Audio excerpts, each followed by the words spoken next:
Coming up on KOTA Territory News at 5:30, the ice arena at the Monument in Rapid City is getting some quality of life improvements.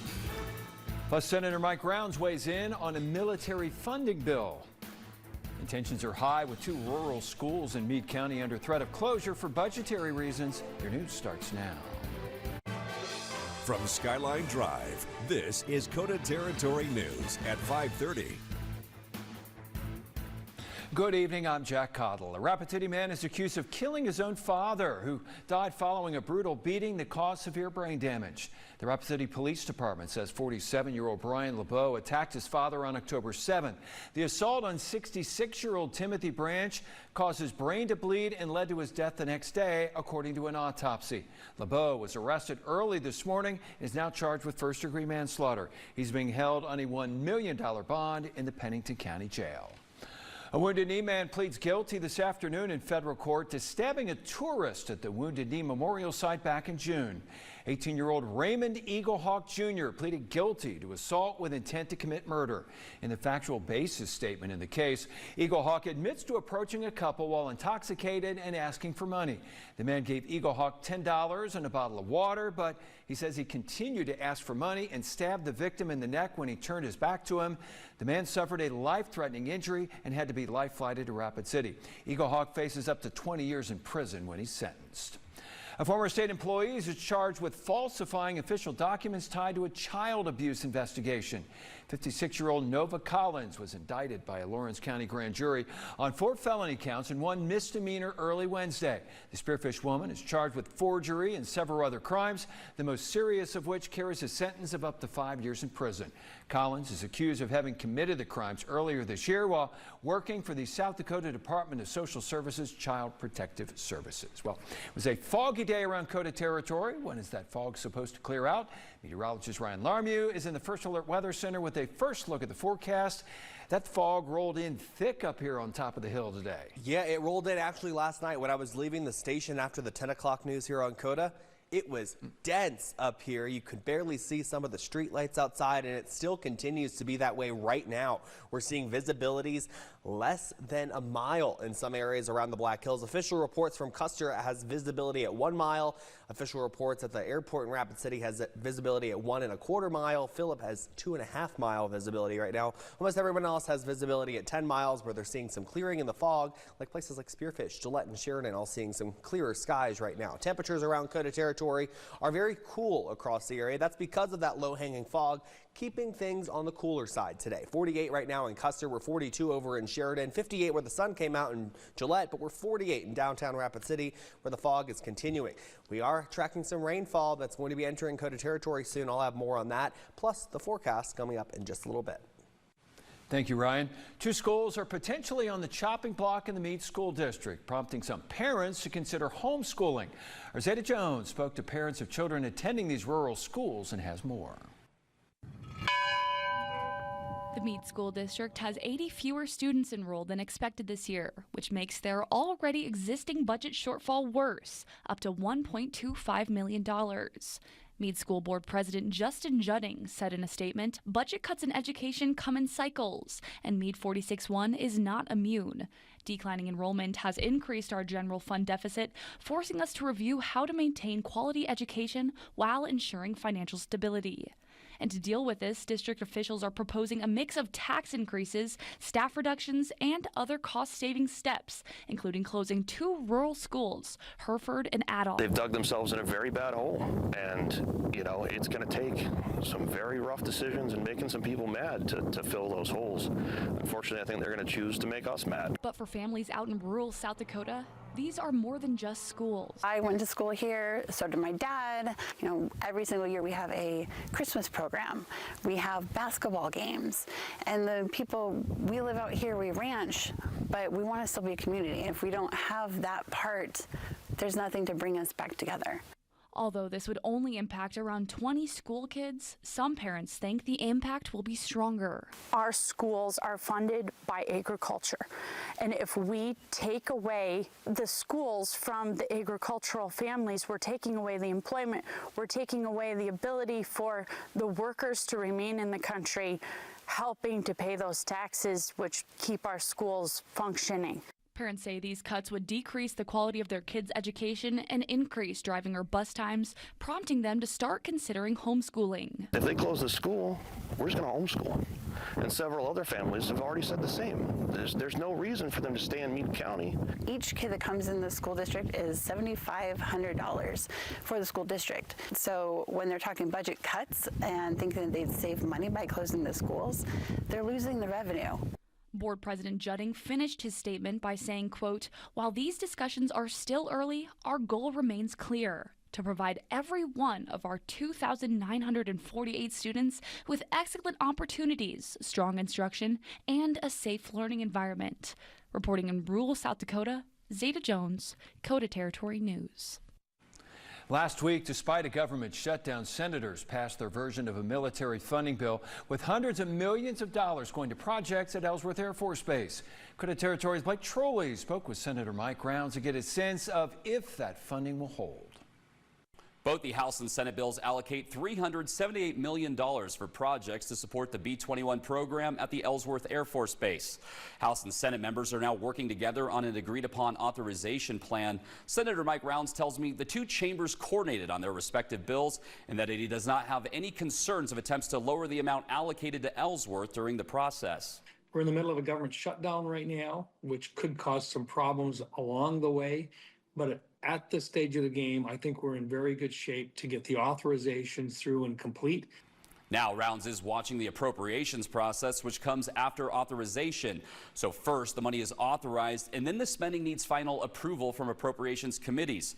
Rounds says he does not anticipate any major cuts during that process. I really don't. At this point, we should be in good shape. We should be moving forward. But until it's signed, sealed, and delivered, we're going to keep an eye out for it.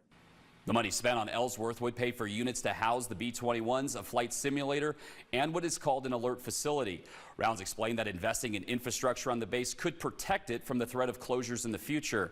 Bases are closed through the Air Force Base Realignment and Closure Program, otherwise known as BRAC. If for any reason we had a change in administrations over the next couple of years that might not have as much interest in the defense of our country, one of the things that could happen might be a BRAC in the future. And we know that anytime you have a BRAC, you've got to make sure you've done everything you can to protect the air bases such as Ellsworth. And one way to insulate an air base is to make sure that you've got a lot of infrastructure in place and ready to go, making it less conducive to being cut out. Rounds says other work being done to the base will also play a role in that protection. We will continue to track this funding as it continues to move through Congress. Back to you. With the Rapid City Rush set to hit the ice along with big events planned at that arena this year, the Monument is creating an experience that could stun even the most diehard fans. In preparation for the new hockey season, the Monument invested nearly $900,000 in arena upgrades. Fans will experience a new lighting control system with LED lights that will cut energy costs by 35%. The roughly two-year improvement project also includes upgrades to the arena's compressors and retrofits that will better sustain and provide dependable ice conditions. People in attendance will also be pleased to find an upgraded club area. In addition, the ice rink's current glass will be replaced with plexiglass to help advance both player and fan safety. We fund these projects within our own operations. We don't use city CIP funds or property tax dollars, sales tax dollars. Rush fans will also be excited to hear that the arena's dated digital boards are getting replaced next year. Heitch says planning these improvements has been years in the making, and she's happy to see them come to fruition. Well, it's been a wet and gray day in KOTA Territory. When will things clear up? We'll let you know in your accurate First Alert forecast coming up later. But first, we continue our series on past U.S. presidents, and today's subject is number 7. Stay with us. Leading up to America's 250th birthday next July, we're highlighting things you might not know about our presidents. Tonight, Phil Aldridge features the 7th president of the United States. Andrew Jackson was a colorful character. He's also a lawyer and a war hero, nicknamed Old Hickory by soldiers in his command. It was a sign of respect because they said he was tough as hickory wood.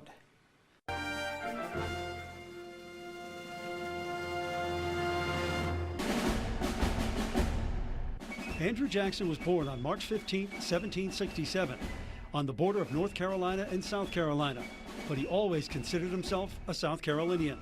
The son of Irish immigrants, he had minimal schooling. In the British invasion of the Carolinas in 1780, Jackson's mother and 2 brothers were killed in the conflict, and Jackson was taken prisoner, fueling his hostility toward Great Britain. Jackson made himself into a wealthy Tennessee lawyer and was the first man elected to the House of Representatives from the volunteer state. Jackson made his name as a major general during the War of 1812, leading American forces to victory in several campaigns, including the Battle of New Orleans. Accomplishments that made Jackson a national war hero. He ran and lost the presidential election of 1824 to John Quincy Adams, but won redemption 4 years later, becoming the 7th president of the United States, serving 2 terms. He was seen as an absolute ruler who didn't defer to Congress and didn't hesitate to use his veto power. Jackson survived an assassination attempt in 1835, beating the would-be assassin with his walking cane. After leaving office, he retired to Heritage, where he died in 1845. Andrew Jackson was 78 years old. He was tough. One more tidbit about Old Hickory. In 1806, he killed a man in a duel who insulted his wife. Jackson suffered a gunshot wound that would cause chronic pain the rest of his life. He wasn't prosecuted for murder because dueling Jack was seen as a time-honored tradition. All right, thank you, Phil. Well, showers are looking likely for tonight, but when does the sunshine return? Meteorologist Ryan Larmew has a look at the week ahead and your accurate First Alert forecast next. Now, the First Alert forecast with meteorologist Ryan Larmew. Well, everyone knows that we've seen plenty of fog throughout the entire day, and it kind of adds to the Halloween vibe that we're going for mid-October right now, seeing the fog on the horizon, the trees kind of bare, starting to become bare of their leaves. Temperatures, though, chilly, 48 degrees outside. Cloud coverage and fog continues in town, and we are seeing that visibility dropping in some areas. Phillip now at 3 mile visibility, Custer 1 mile visibility, Rapid City 1.25 mile of visibility here in town. Now we are tracking the possibility of some showers to start to enter parts of northeast Wyoming over the next hour or so. Some very light rain coming up from Casper and the Casper Mountains down there. Sheridan and the Bighorn seeing some rain and even some snow flurries up in those high elevations in Sheridan County. But Rapid City, the Black Hills, we are mainly dry right now other than that mist that is coming from the fog in town right this second. Now we are talking about the fog continuing into the overnight hours, but we also have to deal with showers and possibly even thunderstorms throughout the overnight hours. We're seeing a low temperature of 48 degrees, so we're not really budging from where we're going to be at right now. Now we are talking about those temperatures throughout the night staying steady, even increasing as we head towards the time we're waking up. That fog continues all night long, but we do have chances for some showers and some storms throughout the overnight hours. For tomorrow, though, we have another shot at some more showers and storms possible tomorrow afternoon, but the morning we continue with the fog trend. So if you are planning to leave for work tomorrow morning at any time, you're going to want to allow for an extra few minutes on your drive to and possibly even from work, as we're talking about that fog that could cause some delays and some commutes tomorrow morning. High temperature at 60 degrees tomorrow, and let's plan out what we're expecting on the Futurecast. Here is 11 o'clock tonight. We're seeing widespread rain and thunderstorms in all of western South Dakota. Northeast Wyoming, you're getting some of a break from the showers and storms, but that's not going to last long. Overnight tonight, that rain starts to take over northeast Wyoming, southeastern Montana, and northwestern South Dakota. Rapid City, we have a shot at some of those showers and storms all night and throughout much of the day tomorrow. Here's tomorrow afternoon, some spotty showers and storms scattered across the area as we see a little bit of break from some of the fog and cloud coverage here by the afternoon, but the clouds and rain continue into the afternoon and evening hours as we see some more rain work its way through Thursday night into Friday morning, possibly even a few snow flurries flying in the high elevations of the hills. No accumulations are expected, just some nice winter coming into the fall season here in KOTA territory. Friday, good news though, we are talking about some sunshine becoming a little more prominent here by around lunchtime and into the afternoon. Those clouds are going to start to dissipate and will be mostly sunny. But how much rain are we expecting? Possibly up to another 1.25 inches in parts of southeastern Montana, possibly up to 1 inch in northeast Wyoming and the Black Hills. Under 1/4 inch here on the South Dakota plains, so some beneficial rainfall for this time of year. As we talk about temperatures tonight staying fairly steady, the fog continues. Showers are likely. 48 in Rapid City tonight, 46 up in Sturgis, 47 in Spearfish. For tomorrow, temperatures in Sundance at 47 degrees as we see 60 in Rapid City. Morning fog gives way to afternoon scattered showers and possibly even a few thunderstorms. But we will see the temperatures over the next 3 days stay fairly steady. 40s in parts of northeast Wyoming Thursday and on Saturday as we welcome another cold front that brings breezy conditions to most areas. South Dakota Plains seeing those breezy conditions as well as we see temperatures continue to stay around normal to slightly below normal. Rapid City seeing those temperatures warm up for Sunday, 71. That's our warmest day of the forecast. Coming up, top high school cross-country runners met up for the Region 5B meet today. Plus, our athletes of the week helped the Stevens girls tennis team win a state championship. Vic Quick has all the details next in KOTA Sports. And now, KOTA Territory Sports, sponsored by your local Ford stores. Good evening, everybody. The Lakota Tech volleyball team picked up a big win last night, knocking off Crow Creek in 3 sets. With the victory, the Tatanka improved to 24-9 on the season. Laura Big Crow's squad returns to the court tomorrow night when it hosts Pine Ridge. The Thorpes headed to the match with a 15-7 record. It was quite a season for the Stevens girls at tennis team.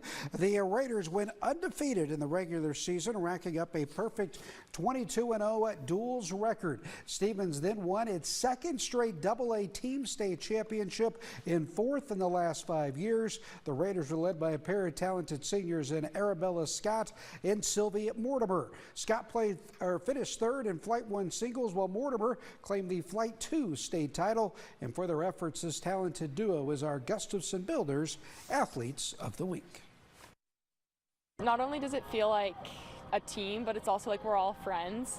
And it's all the trips, all the bus rides, all the matches, the home ones even, like we have so much fun, we hype each other up, we have so much energy, and so it really just feels like I'm hanging out with my friends all the time, and the tennis is an added bonus. Especially as a senior, it's a little bittersweet because this is my last season with these girls, and they've been a really big part of my life, and they always will be a part of my life. Like, not so, well, yes, the tennis part for sure, but just the team building and togetherness really hits my heart.